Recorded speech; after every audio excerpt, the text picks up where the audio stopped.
देश को आगे बढ़ाने में मदद कीजिए। भारत माता की जय। माननीय श्री अखिलेश यादव जी।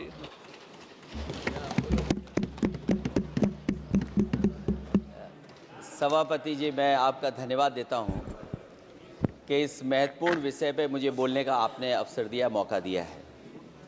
मैं सबसे पहले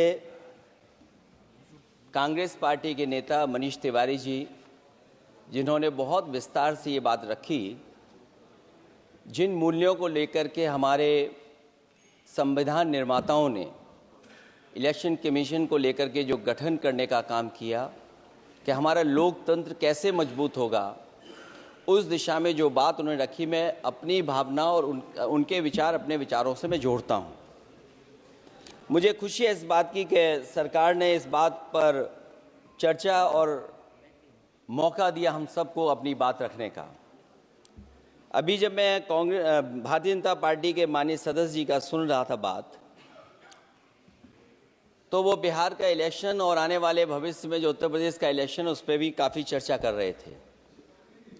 सभापति महोदय, मैं कुछ बातें ऐसी कहना चाहता हूं जो हम लोगों ने अपनी आंखों से देखा, और जिस इलेक्शन कमीशन से हमें ये उम्मीद थी कि निष्पक्ष काम होगा, निष्पक्ष कार्रवाई होगी, वो हमें कहीं देखने को नहीं मिली। मैं सबसे पहला उदाहरण ये देना चाहता हूं कि एक रामपुर का बाई इलेक्शन जो लोकसभा का हुआ, जब लोकसभा का चुनाव बाई इलेक्शन रामपुर का हो रहा था, तो भारतीय जनता पार्टी की सरकार के मुख्यमंत्री जी और पूरी भारतीय जनता पार्टी ने यह तय किया था कि समाजवादी पार्टी यहां से नहीं जीतेगी, यहां से भारतीय जनता पार्टी जीतेगी। और ये आशंका हम लोगों को थी कि हर तरीके से हम लोगों को दबाया जाएगा, हर तरीके से चुनाव में धांधली की जाएगी। और जिस समय चुनाव शुरू हुआ, वो चीजें हम लोगों को देखने को मिली। सभापति महोदय, वोटिंग के दिन, जिस दिन वोट पड़ रहा था, उस दिन हम लोगों ने देखा कि किस तरीके से पुलिस और पूरा प्रशासन इस बात पे लगा हुआ था कि कोई भी वोटर घर से न निकले। रामपुर का बाई इलेक्शन हमने ऐसा देखा जहां पर पूरा पुलिस प्रशासन, भारतीय जनता पार्टी की सरकार ये कोशिश में लगी थी कि मतदाता बाहर न निकले, और पहली बार भारतीय जनता पार्टी वहां से चुनाव लोकसभा का जीती। ये बाई इलेक्शन लोकसभा की बात कर रहा हूं मैं, और एक एक घटना की सूचना हम लोगों ने इलेक्शन कमीशन को दी है। एक एक घटना के पुलिस क्या कर रही है, पुलिस कहां बैरिकेडिंग लगाई है, पुलिस कहां रोक रही है, कौन पुलिस का अधिकारी कहां जा रहा है, डीएम क्या कर रहे हैं, कमिश्नर क्या कर रहे हैं। और उसके बावजूद भी इलेक्शन कमीशन ने एक भी किसी के खिलाफ कार्रवाई नहीं की। अध्यक्ष महोदय, जब हम ये बात समझ गए कि इलेक्शन कमीशन बायस्ड है, अध्यक्ष महोदय, ये जो नए नए लोग इधर से उधर खिसक गए हैं, या ना बोले तो अच्छा ही है।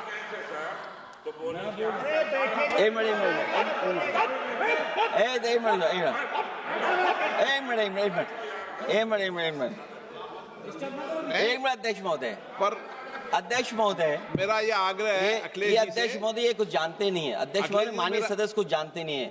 ये ना पढ़े लिखे हैं, ना कुछ जानकारी रखते हैं। ये मैं ये कह रहा हूं, मैं ये बात इसलिए कह रहा हूं, ये अनपढ़ इसलिए हैं।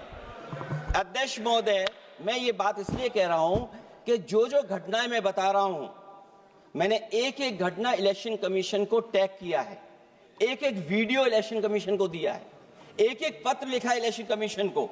अगर एक भी कार्रवाई की हो तो मुझे बता दें, अगर ये जानते हो। और दूसरा, मैं अध्यक्ष महोदय, मैं दूसरा बताना चाहता हूं आपको। अध्यक्ष महोदय, चुनाव जीते जाते हैं, हारे जाते हैं। कभी कोई चुनाव जीतता है, कभी कोई चुनाव जीतता है। एक समय था जब हम लोग कांग्रेस पार्टी से लड़ते थे, और एक समय आ गया कि जब हम आपसे लड़ रहे हैं चुनाव, कभी ये जीतते हैं, कभी वो जीतते हैं, कभी मैं जीतता हूं। एक समय था अध्यक्ष महोदय, मैं 5 लोकसभा का सांसद था यहां। इस बार हम लोग भारतीय जनता पार्टी को दूसरे नंबर करके सबसे 1 नंबर पे समाजवादी पार्टी आई।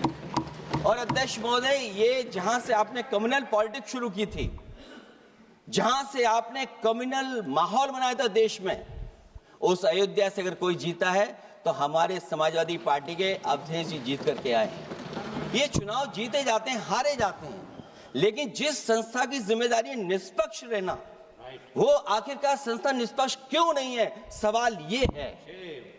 और सवाल मैं यहां से उठाता हूं बाई इलेक्शन का। मैं 3 बाई इलेक्शन का उदाहरण देना चाहता हूं आपसे अध्यक्ष महोदय। नहीं, बाई इलेक्शन पर चर्चा नहीं हो रही। नहीं, मैं नहीं, जब तक आप अध्यक्ष महोदय चीज जानोगे नहीं, अगर मैं एग्जांपल नहीं दूंगा कि इलेक्शन कमीशन क्या कर रहा है, तो अब मैं रिफॉर्म क्या मांग करूंगा। अध्यक्ष महोदय, जब तक मैं घटना नहीं बताऊंगा, मैं पहला बाई इलेक्शन बताना चाहता हूं। ओके, मानिए आपका नंबर आया।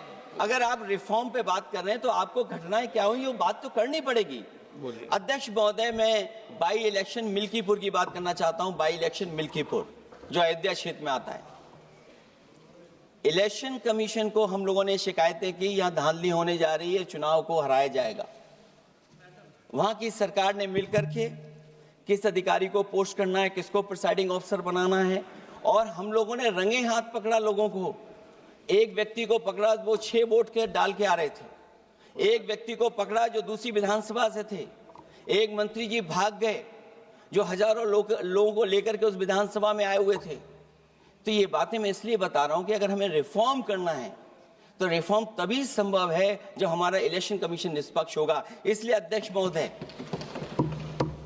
मैं कांग्रेस पार्टी के सुझाव से सहमत हूं कि पहला सुझाव उन्होंने दिया है, और हम समाजवादी पार्टी के लोग भी ये मानते हैं कि जो इलेक्शन कमीशन के अपॉइंटमेंट का जो तरीका है वो तरीका बदला जाए। वो कम से कम ऐसा हो, पारदर्शी हो, निष्पक्ष हो, दिखे कि हमारी भी कुछ भागीदारी है। क्योंकि जो व्यवस्था पहले थी उस व्यवस्था को अगर बदलने का काम किसी ने किया तो भारतीय जनता पार्टी ने किया है। इस व्यवस्था को बदलने का जो सुझाव कांग्रेस पार्टी की तरफ से है उस सुझाव से हम सहमत हैं।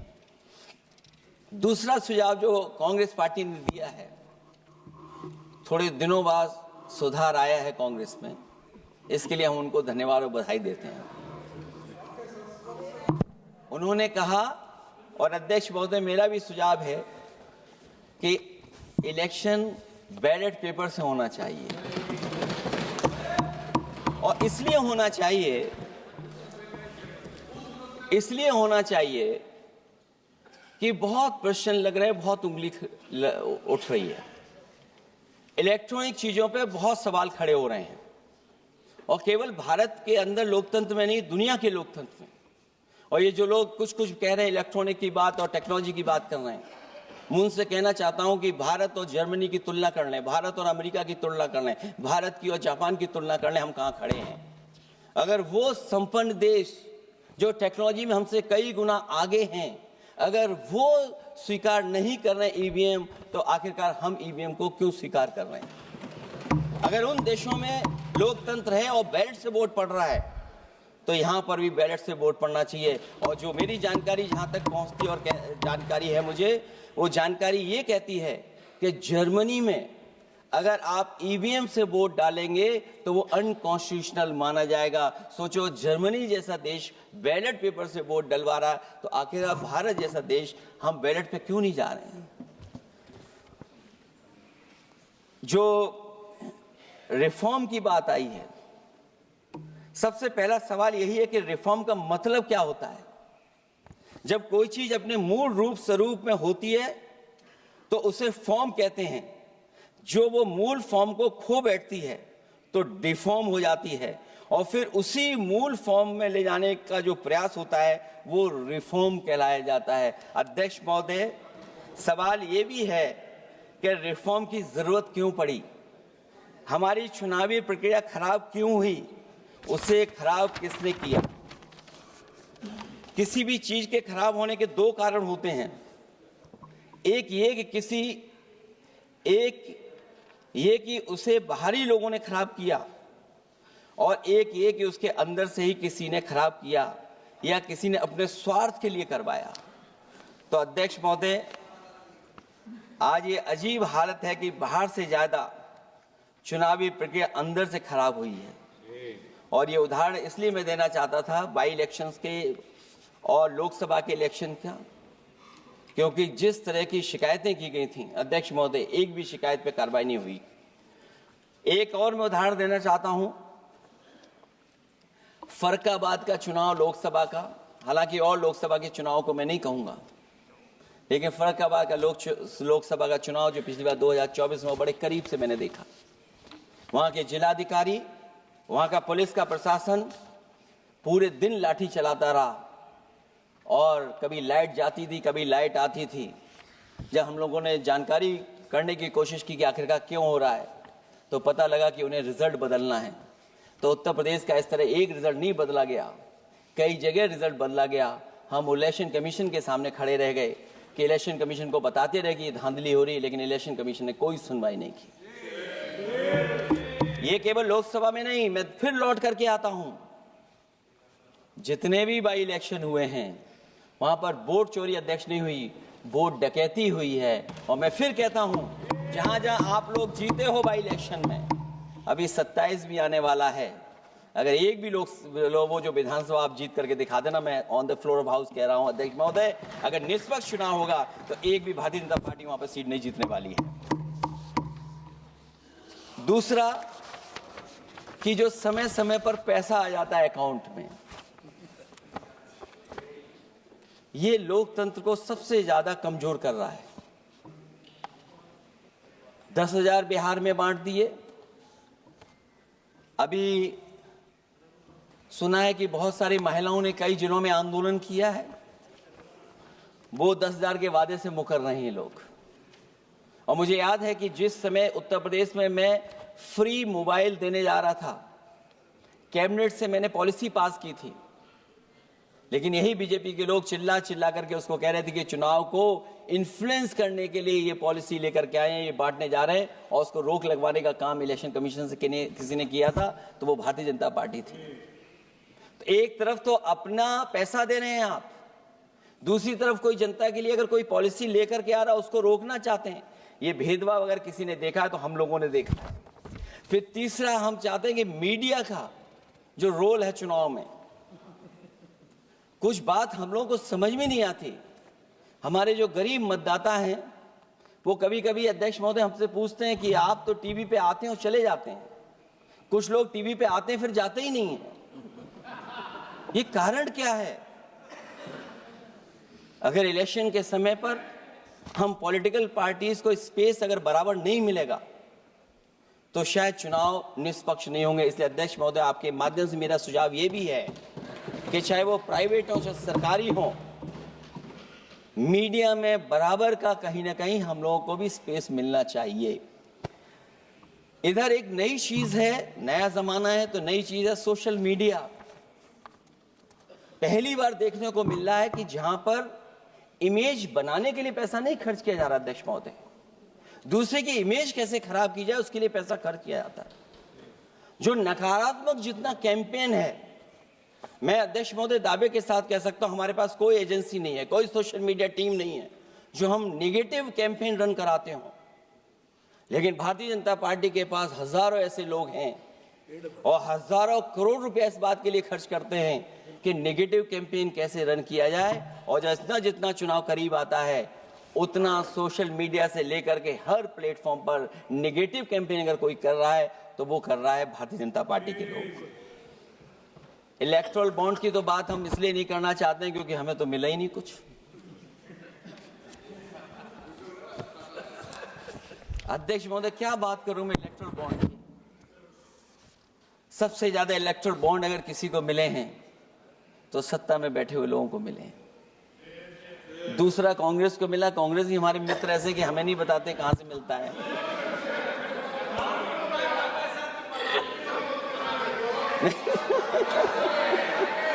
अध्यक्ष महोदय, सबसे ज्यादा चुनावी खर्चा इनके पास, दूसरा खर्चा इनके पास, हम लोगों का भी तो कोई ख्याल रखे अध्यक्ष महोदय,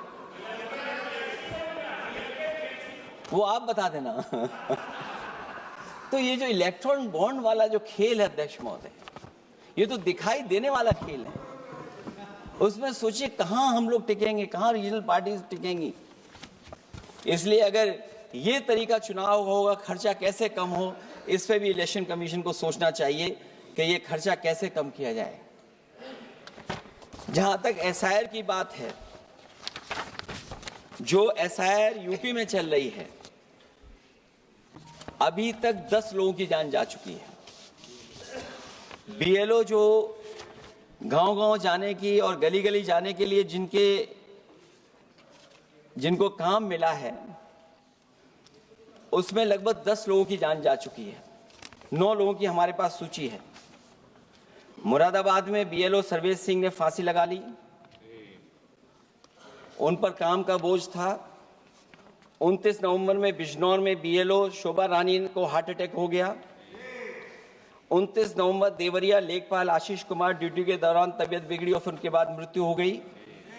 फतेहपुर में लेखपाल सुधीर कुमार ने शादी के एक दिन पहले फांसी लगा ली। और इस परिवार से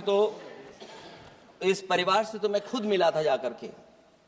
अध्यक्ष महोदय, जब परिवार के लोगों से बातचीत हुई तो उन्हें ये बताया उन्होंने कि इतना काम का बोझ था उनके ऊपर, अधिकारी इतना दबाव बना रहे थे कि वो क्या करते। और जो इलेक्शन कमीशन ने, अध्यक्ष महोदय, कहा कि हम ट्रेनिंग देंगे बीएलओ को, मैं ये दावा कर सकता हूं कि उत्तर प्रदेश के बहुत कम बीएलओ को ट्रेनिंग मिली होगी। और यहां मैं कह सकता हूं कि एक भी बीएलओ को ट्रेनिंग नहीं दी गई जो देनी चाहिए थी। और जो बीएलओ लगाए गए हैं, उनका पूरा परिवार लगा हुआ है कि कैसे भी अपने बीएलओ जो परिवार के सदस्य हैं उनकी मदद पहुंचाएं। महिला है, वो फॉर्म नहीं भर सकती, कई बार उसके परिवार के सदस्य लगे हुए हैं कि कैसे फॉर्म भरवाएं हम उनका। तो 9 लोगों की जान गई है। हमने अपनी पार्टी की तरफ से तो 2 लाख रुपए की मदद की है।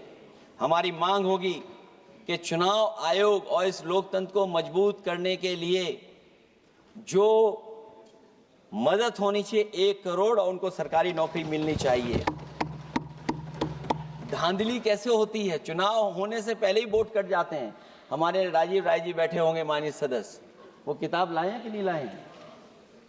चुनाव घोषित नहीं हुआ वहां पर, लेकिन सरकार के लोगों ने मिलकर के वोट पहले ही काट दिया। अध्यक्ष महोदय, वहीं से दिखा दो, ये लिस्ट है। अगर एक भी इसमें गलत हो तो बता दीजिए। एक भी गलत हो अध्यक्ष महोदय। चुनाव हुआ नहीं, उससे पहले इलेक्शन कमीशन ने वोट काट दिए। और कितने वोट काटे हैं? 15,000 वोट काटे हैं। और 2027 के 22 के चुनाव में मैंने आरोप लगाया था कि इलेक्शन कमीशन ने जानबूझ करके और सरकार के लोगों ने मिल करके उत्तर प्रदेश में हर विधानसभा में वोट काटे थे और चिन्हित कर करके वोट काटे थे। और ये चिन्हित किया था कि ये समाजवादी पार्टी का वोट कौन है जिसको काटा जाए, और हजारों की संख्या में वोट काटे थे। और जब इलेक्शन कमीशन से हम लोगों ने शिकायत की तो उन्होंने एफिडेविट मांगे थे। मैंने हजारों लोगों के एफिडेविट दिए थे अध्यक्ष महोदय, और ये कहा था कि ये जिंदा थे। 17 में वोट डाला उन्होंने और 22 में जाकर के उनका वोट कट गया है। लेकिन किसी भी अधिकारी के ऊपर अभी तक इलेक्शन कमीशन ने कोई कार्रवाई नहीं की। इसलिए सुधार की ये प्रक्रिया चुनाव आयोग से ही शुरू होनी चाहिए।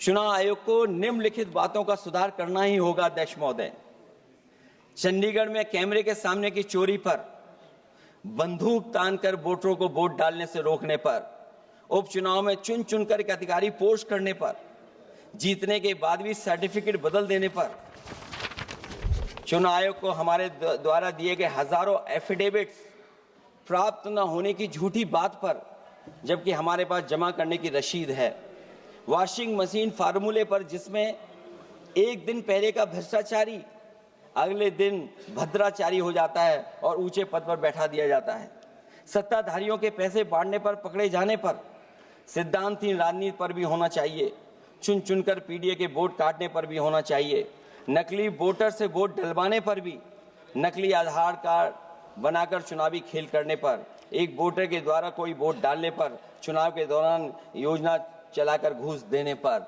और अध्यक्ष महोदय, मैं ये जरूर कहना चाहूंगा कि जब 1 नेशन 1 इलेक्शन की बात हो रही है और अभी सत्ता पक्ष के माननीय सदस्य ने कहा कि वो एक वोटर लिस्ट भी करा देंगे, ये बात मैं कह दूं अध्यक्ष महोदय, उन्होंने ये कहा कि वन नेशन वन इलेक्शन तो होगा ही होगा, लेकिन एक वोटर लिस्ट भी एक होगी।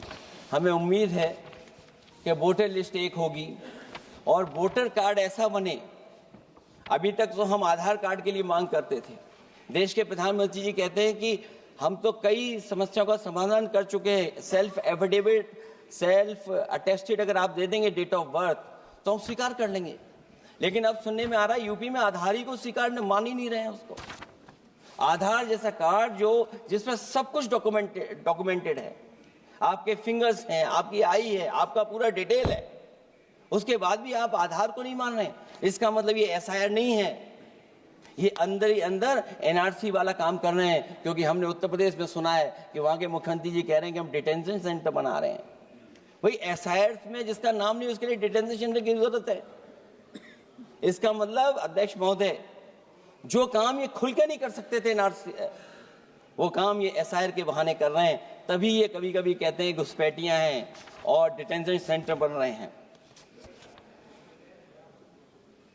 दरअसल सबसे बड़े सुधार की जरूरत यह है कि लोकतंत्र में फिर से भरोसा जगाया जाए। ईवीएम को हटाकर बैलेट से चुनाव कराए जाएं। चुनावी धांधली होने पर तय समय सीमा में कार्रवाई हो। विपक्षी अनदेखी न की जाए, विपक्षी शिकायतों पर पक्षपात न हो। चुनाव आयोग निर्भीक हो। चुनाव आयोग सरकार के इशारे पे काम न करे। चुनाव आयोग निर्भीक हो। चुनाव आयोग एक विचारधारा के लोगों का गुट बनकर न रह जाए। चुनाव आयोग ईमान की लगाम कभी न छोड़े। चुनाव आयोग ये ऐतिहासिक जिम्मेदारी समझे कि उसकी आज की गलती देश के भविष्य की सदियों के लिए बर्बाद कर सकती है। सबसे बड़ा सुधार यही है कि चुनाव आयोग अंतरात्मा की आवाज सुने और सच्चे देश प्रेम को दिखाते हुए खुदगर्जी की सियासत करने वालों के हाथ की पुतली न बने। हमें उम्मीद है कि कुछ लोगों की वजह से चुनाव आयोग की जो छवि खराब हुई है वो अब और नहीं होगी।